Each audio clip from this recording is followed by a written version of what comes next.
हाथी पेटरे फसीगले महिला बाहरिबा पई होईगले नाकेदम। आपण देखुछन्ति सही दृश्य।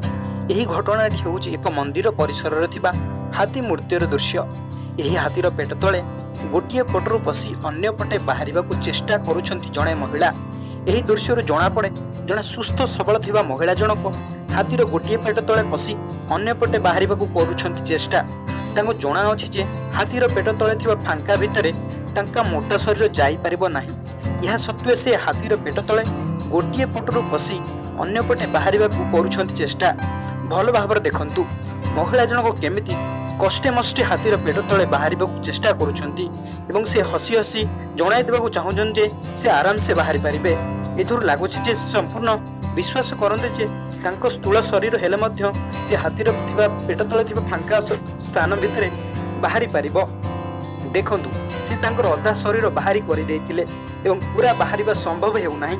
एथि मध्य महिला जनक फसी जाइछन्ति। प्रथमे से बहुत सहजरे हाथी पेट तळे फसी पारिथिले किंतु वर्तमान से फसी जाइछन्ति एवं चेष्टा करूछन्ति बाहरिबाकू।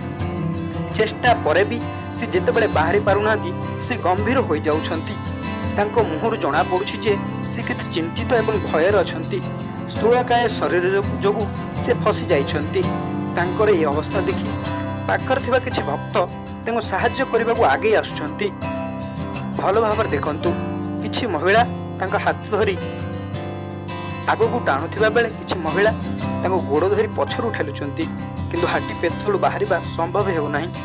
हाथी पेट तळे थिबा स्थान ठारू महिला जनक शरीर स्थूल अटे। सेथिपय महिला जनक बाहरी पारुनाहांती। किछि समय पय आतंकित होई पड़िथिले सुधा शेषरे महिला जनक बाहरिबाकू सक्षम होइछन्ति। स्थानीय लोकमानक कहबा अनुसार एही हाथी पेट तळे पसिगले सब किछि शुभ होइथाय बोली विश्वास रहिछि। एथिपय मंदिर को आसुथिबा भक्त माने उपरि करिथांती। एमिति करबा बेले सेमानकू केते विपदर सामना करबाकू पड़े। ए भिडियोटी सोशल मीडिया रे भाइराल हेउछि। ए भिडियो विषय आपन मतामत कमेंट बॉक्स रे दियंतु एवं भिडियोटी को लाइक करंतु। एही भली अनेक खबर पई समाज ओडिसा को सब्सक्राइब करंतु।